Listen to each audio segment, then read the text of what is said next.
but I want people to be more confident in themselves. I want people to dream bigger. You know, you are the master of your own destiny, and nothing can hold you back. You've just got to have that inner courage. 5, 4, 3, 2, 1. 40 seconds, Pip. We're going. Never in the field of human conflict. How do you measure such an astonishing moment in history? You're listening to the bigQUEST podcast with Andy Murray.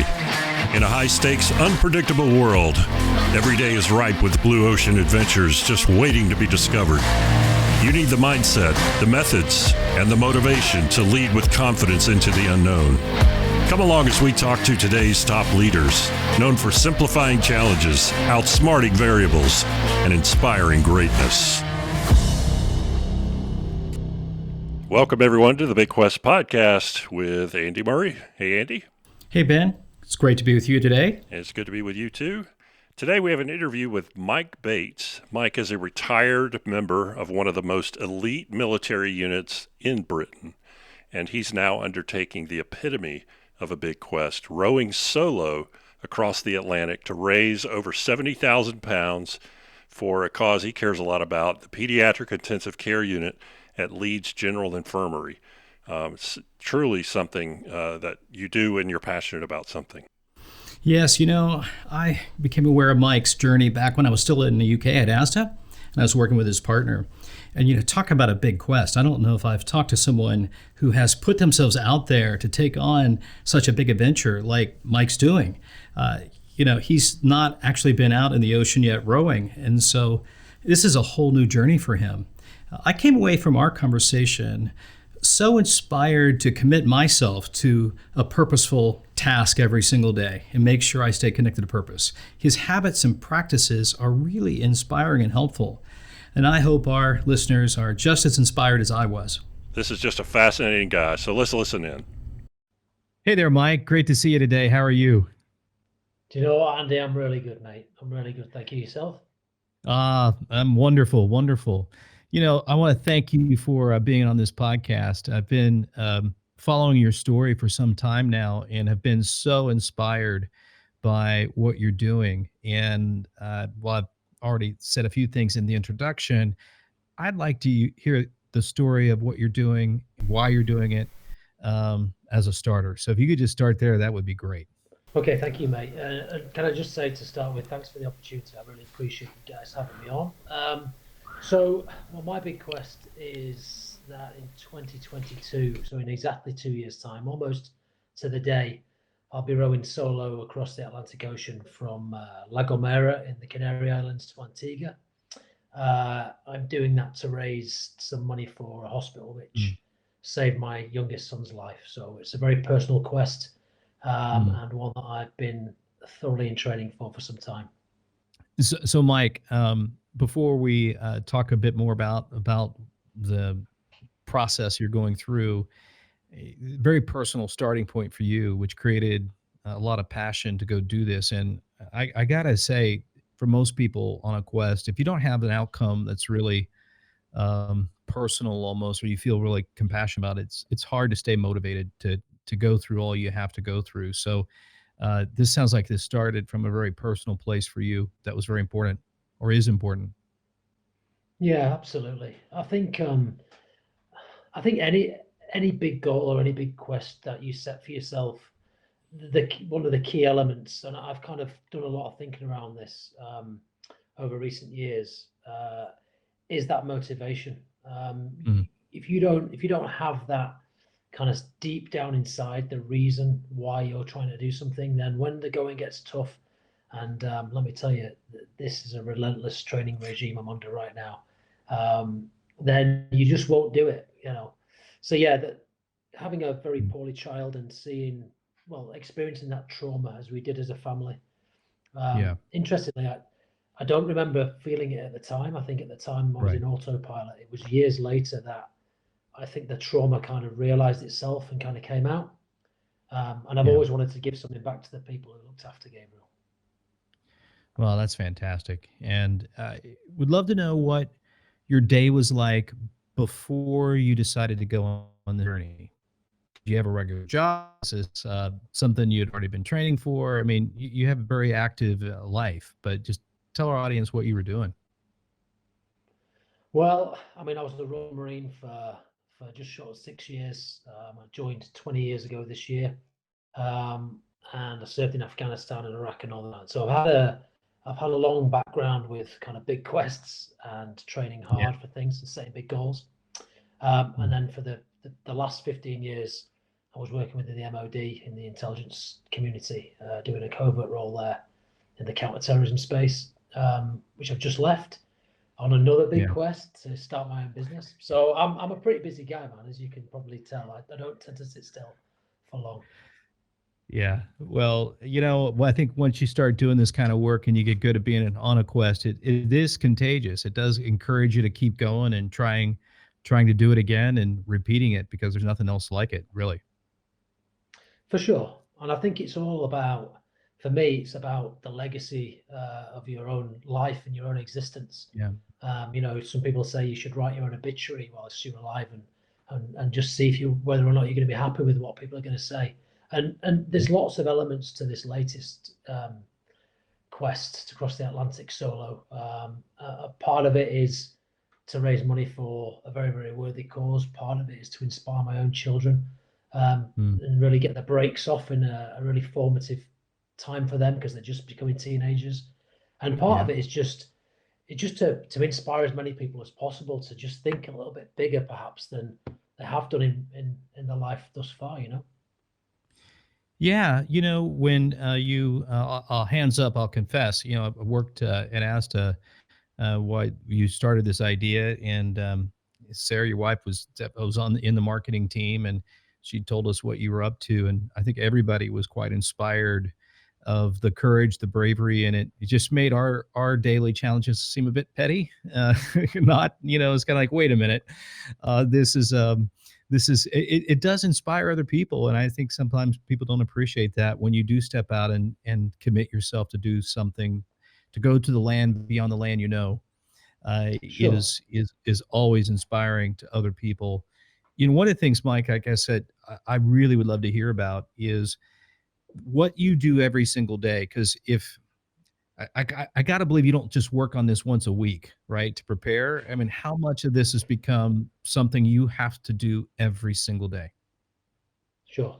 Well, I think there's a famous saying, if you're not doing something every day towards your goals, you don't want it enough.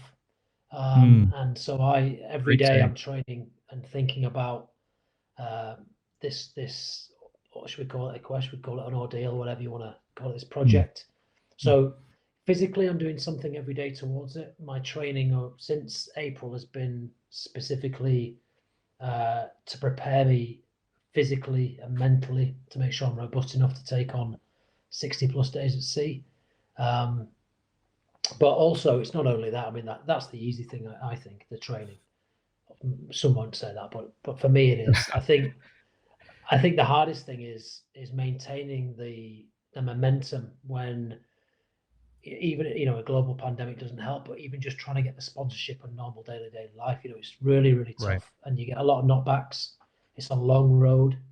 People have rode the Atlantic before. People only ever see them standing with flares in Nelson's Dockyard in Antigua, having rowed across it. What they don't see is the 2 or 3 years of slog it takes to get this thing done.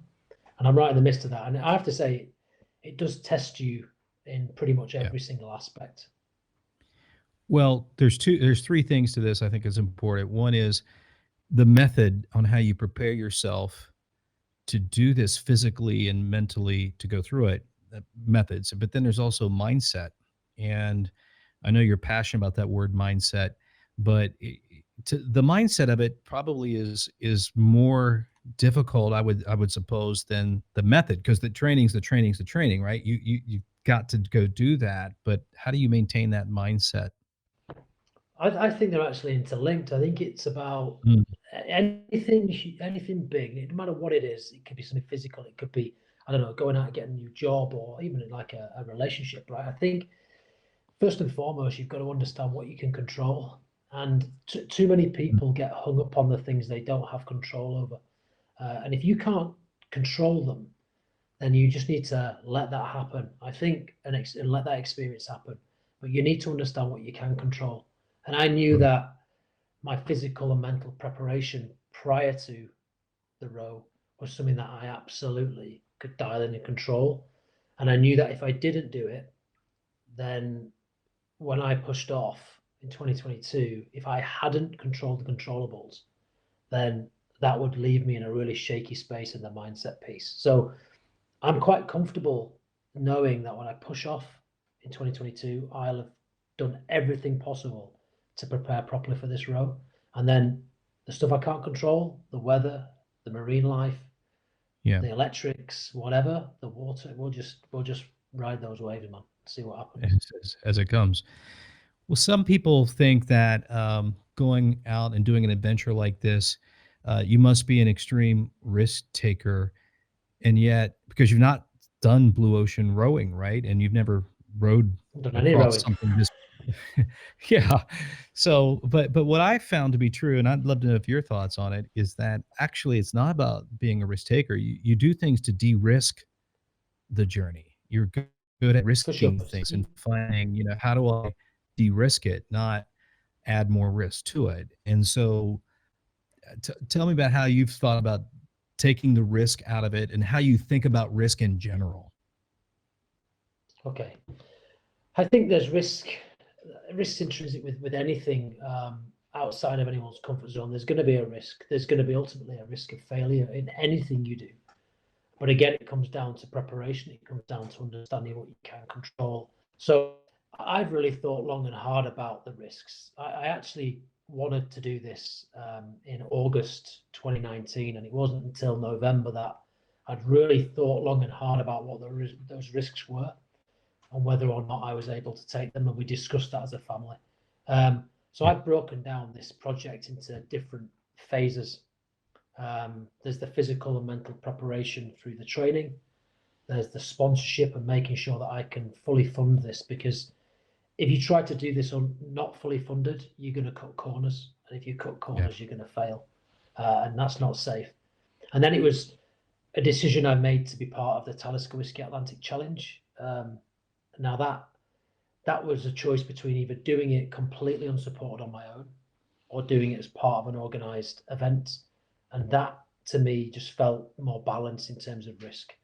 As a soloist, I don't have anyone to rely on out there. I am on my own, but at least as being part of the event, there are there's one support vessel in the Atlantic. Might be a few weeks away, but I've got a chance of being saved. Oh, that's great. Hey, I'm sure you have to slay dragons, a lot of dragons and obstacles to overcome. I mean, once you set out on this, the world turns into a whole bunch of obstacles to solve and break down. Is there a single biggest obstacle or barrier that's on your mind that you're kind of keeping in focus of versus getting distracted by all the things that could go wrong or all the challenges you've got? I think that the hardest thing, and I've spoken to quite a few ocean rows now, the hardest thing is actually getting to the start line. I think the row itself, of course, it's extremely challenging. There's not many people rowed across an ocean solo. There's many more who've done it as part of a team, but of course they have people to rely on. You are literally on your own as a solo rower. So the hardest thing for sure is funding it. It's the project, it's gaining the sponsorship. And many don't make it to the start line. And because of the funding side of it, that's interesting. Versus the physical preparation, the training, it's actually getting the sponsorship and the funding to do it. And that's so there. That would be. I'm glad you said that, because I think for many people listening, the understanding of getting real clear about where is your top barrier and being able to focus on that and understand that is and just that's an attribute of people that do well in Quest, because obviously those that tried it and didn't get to the starting line because of the funding didn't understand the biggest problem they had to solve, right? They didn't understand how to do it, or they didn't break it down and solve it. Yeah, they probably thought it was something that would just happen organically, and it doesn't. I think you've got to become the ultimate marketeer. You've seen me post on Instagram every single day, right? Like every single day, my workouts up there. I have a number of brands which I'm a proud ambassador of, and the reason they are backing me is because they know I'm out there doing it, right? Like I might be suffering alone, but I'm sharing that journey with everybody. Yeah. And that's just getting people on board, right? That's great. And so we got this huge barrier. You got to get the funding right. And every single day you're working on the funding through posting your training. It's not that you just like to post, because I assume it's a distraction. It's a chore because you got so It's much to another do. job. It's another It's a job. job. Sure, yeah. Yeah, I follow it every day, and it's just put to shame on every single level. I'd say inspired is a better word, but it's kind of like there's no excuse not to put into your routines the things that make you healthy, and it is going to be hard to do that. Anything else that you put in your routine? Like, tell me what a typical day looks like. Wow, at the minute it's quite busy. I've just started my own business as well, so it's pretty full on at the minute. So, like I train every single day. So today, for instance, I got up. I make sure that I make time for my family every single day. Mhm. That's really important. I think one could become easily over focused on this as well. I know that it's a 2.5 year project. It's not something that I can burn out on. Yeah, we've got to maintain the momentum over time. So I make time for my family every day. I took my kids to school, and then I came home. I worked. I spoke to some customers. Then I worked out. I actually spoke to a lady about buying her boat. She's got a boat for sale, and so my day at the minute is quite varied. But in every single day since April, since I launched this campaign, through to the day I push off, I'll be doing something to support this project. There can't be any days off, Andy, because Yeah. if there's a day off, you don't want it enough. It's as simple as that. Yeah. Well, and you have this concept called oar down or something of that nature. Handle Tell me down, about yeah. that. It's a rowing term. Handle down. Rowing's one of those sports. I mean, I'm 5'8" and a bit, right? I'm not built for rowing. I'm a grappler. That's what I've been doing. That's what I specialize in. Rowing's one of those exercises, unlike running, where it uses 84%, I think, of your muscles, right? When you're rowing, a lot of legs, but a lot of back as well. And when you're doing intervals on the rower and you're kind of maxing out, it is brutal, horrendous. Everyone's seen, well, if you're into sport, you'll have seen images of Sir Steve Redgrave and Matthew Pinsett being dragged off Concept 2 rowers while they train for the Olympics. Yeah. It's awful. And there's a saying in rowing, handle down, when the going gets tough and every muscle's screaming, people put the handle down. They just, but it's easy. You're there, you put it down. I don't do that. I've made a vow to myself for this project, and I've kind of done this since I joined the Marines, that I just don't give up. I'd rather someone found me laying in a pool of sweat in the garage. You know what I mean? Sarah has to come and check on me every now and again to make sure I'm okay. But So I just don't give up. Really curious. This idea of handle down. Your training right now. Your training is so intense. How much of it is that it needs to be that intense to do the physical challenge, and how much of it is you're mentally preparing yourself for handle down temptation moments to train your mind that you're not going to put it down? Yeah, How much it's is both. training your mind versus training your body? It's both. It's a good question, mate. It's both. So one thing I did do, I've trained myself for the last 20 years, right? But one thing I did to control the controllables was I took on a performance coach who has been to the summit of Everest. He trains professional golfers, racing drivers, and he's come on board to be my performance coach, a guy called Paul Kelleher. And he programs my training, and my training physically is really well balanced. It's very holistic. We've built a really wide base in terms of my movement to make sure I don't get injured, and that we look after our recovery and things, but we do train intense. The mental side's a good one. So I've coined this phrase, the art of manly mindfulness. And for me, I don't go to a commercial gym. I go in my own garage. There's no heating. It's freezing cold. There's no one there. No one sees me do it. I suffer alone, and I suffer in silence. And I do that because that trains and conditions and calluses my mind. So when I'm on the ocean for that long, I'm used to suffering alone. And I think Yeah, I post my workouts on Instagram. They're all after the fact. I think there's Right. a lot of people who work out and they do it for the camera. They do it to say I'm Yeah. working out. That's Right. not me. I'm in there on my own. Yeah. What a great picture. What a great way to think about things. Did you learn that anything you've learned through the military experience that prepared you for this, or has been part of your thinking on how to develop your mind this way?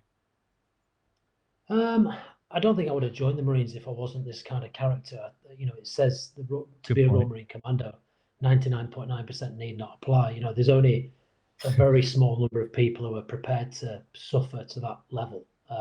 We started with 60 recruits in our troop and 9 finished the course. Wow. So it's pretty brutal. I think if we pulled it all back, I think I'm probably, as we all are, but it's something to do with my childhood. My dad left. I didn't have a great upbringing in that regard. I didn't really have a male role model, and I've always been fighting to prove to others that I'm capable of stuff. And I think if you do that long enough, you build this inner belief and this inner engine that just drives you forward no matter what. Yeah. Yeah. Well, so much of life is childhood experiences have a huge shaping effect on that and what drives you forward and how you think about things. And so that's incredible. When you've gone through this and you think about what you've had to go through mentally, and you see people in the workplace, and I know it's a different world in the corporate world sometimes, but quite honestly, research is telling us that 85% of the people come to work and they don't feel like they're able to give their best self. They're disenfranchised, they're just disengaged. And what would you say to those people that are just going through the motions, just disengaged? Because you've obviously chosen to make some choices to say you're not going to, you get one trip around this big blue marble and you're not going to go around it disengaged. But a lot of people do feel stuck at times. They may want to do a big quest and take it on, but they just maybe feel like they don't have it in them. Are there small steps that get you to start thinking differently and understanding, you really, really can? I mean, you didn't start out this quest as a guy that's already rode, 3 times. And, this is something you've never done before. And yet you've summoned the courage and strength to go for it. And that's what I want to see happen. I think it's so applicable. I want to see that happen for other people that are going through the motions of their job and thinking they can't change. Yeah. You see, I view it in a slightly different way to a lot of people. I think a lot of people think, like you've just described, and you take small steps and then each step gets slightly bigger and you get closer. What I would encourage people to do is to dream really big and dream past where you think you want to be. So if you want to, it's fantastic that people do like a couch to 5K, right? They've never done any fitness and they go and run 3 miles. That's brilliant. Why don't you sign up for a marathon? In 5 years' time, that 5K will happen along the journey. But I want people to be more confident in themselves. I want people to dream bigger. You are the master of your own destiny and nothing can hold you back. You've just got to have that inner courage. And like we spoke about at the beginning, it's the motivation. If you've got a good enough reason to do it, if you want to run a 5K to get a medal, it's not a big enough motivation. If you want to run a 5K so you're fit enough to play out with your kids when you're a bit older, that's the motivation. Big Quest Podcast with Andy Murray will return right after this break.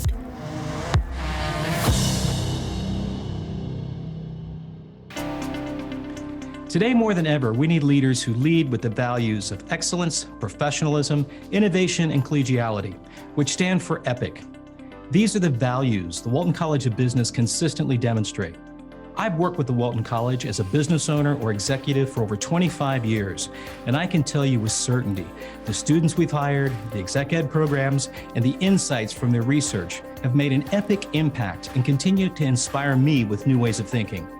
Their vision to bring thought leadership to the challenges business face today, such as business integrity or how to be a customer-centric organization, that adds real value by creating conversations that connect people with organizations, faculty, industry, and practice.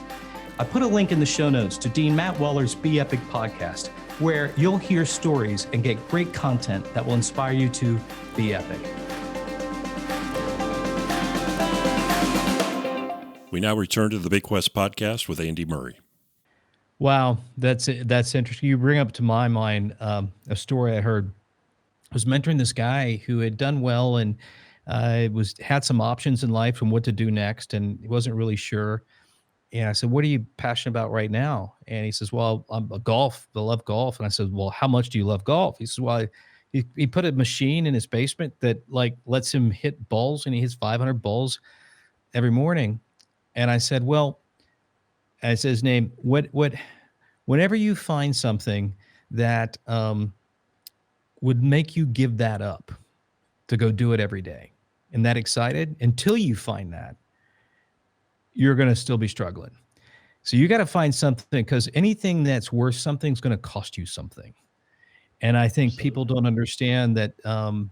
And so I asked him, until you find that thing that will make golfing, like you feel like you have to sacrifice that and you love it dearly, unless you're willing to sacrifice something, it's tough to have your life pulled to something bigger. I mean, the Wright brothers said in building the airplane, first airplane, it's like we couldn't wait to get up in the morning. And I know that's probably not how you feel every day, given how hard it is. Definitely not. But do you understand? I mean, you get is that if I would say something to somebody in a workplace that's struggling, is like, what would get you so excited? What's the dream that's big enough that would cause you to sacrifice something you really like doing as a hobby or something like that? You know, then all of a sudden I think point. maybe that's on. my point, Andy. You're right. It has to be big enough. It can't be small, because it's not enough to pull you away from the thing you're so used to, right? We're creatures of habit at heart. I think humans, we want an easy life. We want to sit down and watch TV. We want to hang out and eat chocolate, whatever it is, right? But so the dream, the inspiration the goal has to be big enough. And I would just encourage people to dream that little bit bigger, and to dream the impossible dream, because that sounds a bit of a cliche there, but like, if it's almost impossible, but you might just make it, and that's the thing that like pulls me forward. Like, Yeah. you know, and I think, and then you tick off all the small things along the way, and it's not selling yourself short, you know. I think as people, we're all capable of so much more, but we just end up just doing the easy stuff. I couldn't agree. I couldn't agree more. And Mike, I've heard people say is, here's what you need to do if you're in business and such is, you know, get a side hustle and have something on the side that you really, and man, I'm like, no, a side hustle will not last. It's not big enough to pull you out of bed every morning. Like, you got to make your life the side hustle. I mean, you can't have the side hustle isn't going to answer. It's not going to scratch the itch you're looking for to make you give meaningful work every day. You know, I had a dream to go build a company from scratch. That's what I always wanted to do. And I kept dreaming about it until I got to 33 years old. I'm like, you know what? I can't do this on the side. I got to go all in. And so we sold the house, sold the furniture, sold everything, and just, you know, put it all on the line, and had 2 weeks of cash to live on to do it. And until I put myself in that position, my mind was not focused enough, but that focused my mind to say, it's 2 weeks or we're under edge. And the creativity that came out of that, and the ideas, and how to, you know, it just happened in a side hustle. And so I couldn't agree with you more on this idea. Dream bigger than you think possible, almost to the impossible, and then give yourself a little room that, yeah, I might be able to do this. That's great. That's brilliant. Yeah, totally. And I think also when you start to do that, then doors open up that you didn't even consider. So when I thought about wanting to do this, and I made a decision that I was going to row across this ocean, I was in a job that I loved. I've done it for 15 years. It's a job that people, you know, watch films about and read books about. Very niche, very difficult to get into.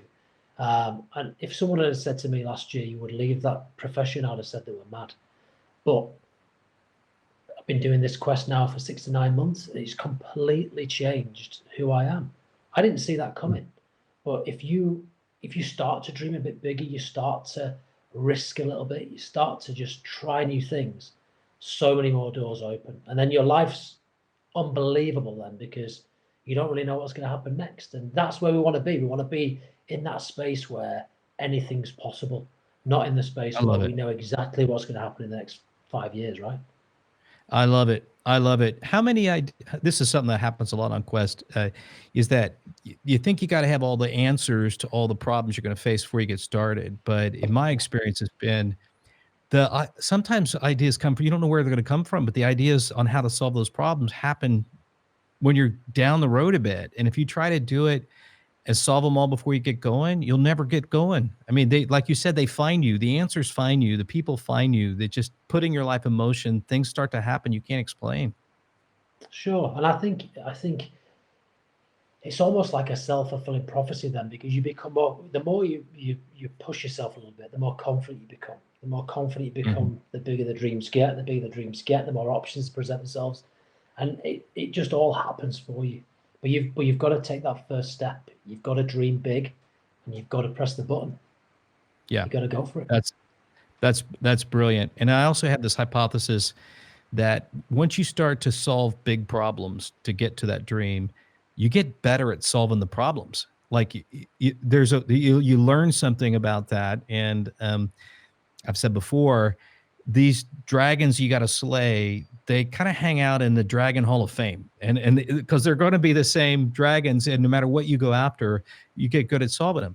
I'm not good enough. I don't have the resources. Don't have the sponsorship from my boss. I don't have the authority to take it on. I'll never get everybody to help me that I need. These are the common things that everybody runs into all the time. And so you get good at solving them. You realize that these guys are very defeatable. Totally, absolutely, mate. And it's all relative as well. Like, I don't want anyone listening to this thinking, "Oh man, I need to sign up and row an ocean next week because like this guy's doing it."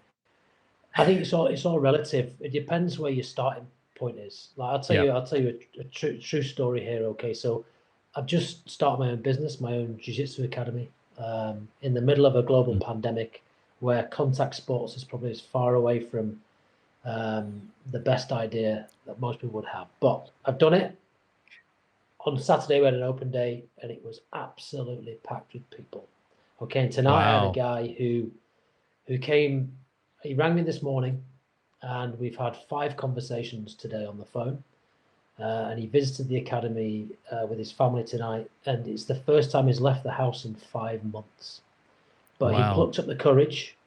We spoke about how we could make this happen for him. He's always wanted to train jiu-jitsu. He likes MMA. He likes watching it. But the guy's not been out of his house for 5 months, Andy. And today, he went on a big quest just 3 miles down the road in his car, right? That's huge for him.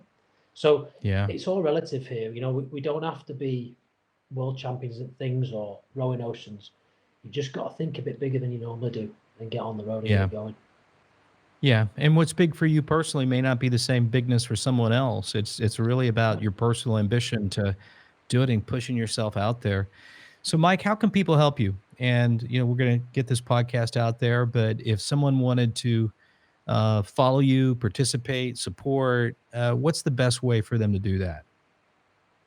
So you can follow me on Instagram and Facebook at the Atlantic Grappler. You could check me out at theatlanticgrappler.com, and all the information about what I offer in terms of sponsorship is on there. So for people wanting to get involved, you could sponsor me 10 cents. If that's your pocket money for the week, then I'll be extremely, grateful. There's a GoFundMe campaign out there and links from the website. If you are a business who wants your brand to be on the front of my boat, again, we can discuss options there.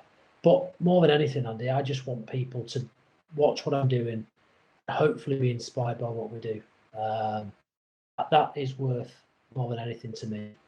So just follow me, watch the journey, follow the boat across the water. And are there any key dates? That's helpful, Mike. Thank you. Are there any key dates you're targeting between now and when you get to the starting line that's important for people to know about? I really need to have purchased a boat by the end of next year, the end of 2021. If I haven't kind of secured the funding to be able to purchase a boat by then we're really in a bit of a tricky situation. It's kind of that chicken and egg scenario where I need to front up the cash to purchase the boat, ship it, and do the training, because you have to do a lot of qualifying hours in the ocean. You have to do 120 hours of rowing to even enter. So I have to get the boat early enough to do that. And then I'll sell the boat back to somebody else the year after and give the money to charity. So, but if I don't raise the money by the end of 2021, I either have to, I'll have to defer to the following year. I mean, to me, like, this thing. We don't want that to happen. So what's your funding goal then for 2021? What's your goal? I've managed to raise £22,000. I don't know what that is in dollars these days. The pound's pretty weak, I think, with the current government. So I've raised 22,000. I'm about a quarter of the way there. So I'd like to raise another 50,000 by the end of 2021, and that will fully fund this, which allows me in 2022 to get on the water, get training, and really kind of focus on the row itself. Great. Well, that's helpful to know, man. Put those goals out there, let them know.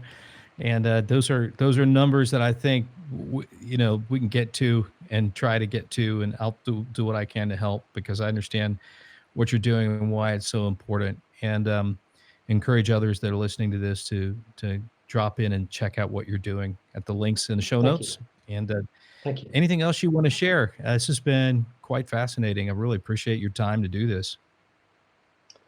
No, other than to say that my plan after the row is to write a book about not just this experience, but my own take on. You have maybe had a flavor of it today, but I've boiled down what I believe mindset to be and the principles of that. And I think that hopefully can help people in the future achieve the things that they really want to achieve. So that's my passion going forward. It really is just helping as many people as possible, from the guy who's never left his house to the guy who wants to row the ocean after me, or the girl or whatever. I want to just be there to help as many people as possible, mate. So if you need that help, get in touch. Yeah, but that's great. That's great. I love your attitude. I love the role modeling you do. It's quite a bit of inspiration, and we'll be following along, and they're step of the way. I'd love to get you back and maybe 3 or 4 months and check in on you and keep people following on this story and how it's developing. So thanks again, Mike. I know it's getting late there in the UK, and I just couldn't be more appreciative for your time. Thank you. Thank you, guys. Thanks for your time. I really appreciate it. Thanks for listening to the bigQUEST podcast with Andy Murray. Make sure to head over to bigQUEST.com to download our free checklist to launch your own bigQUEST. On the website, you'll find resources and ideas around the method, mindset, and motivation concepts behind the bigQUEST framework. If you like this episode, make sure to subscribe and leave a comment. We'd love to hear what resonated with you today. And if you want to share this podcast, we're available on Apple Podcasts, Stitcher Radio, Spotify, Google Play, and anywhere you listen to audio. Our goal with this podcast is to help passionate leaders think differently and make meaningful change. Be sure to subscribe so you'll be notified when the next episode goes live. Until next time, I'm Ben Ortlip here with Andy Murray, reminding you to think big and quest on.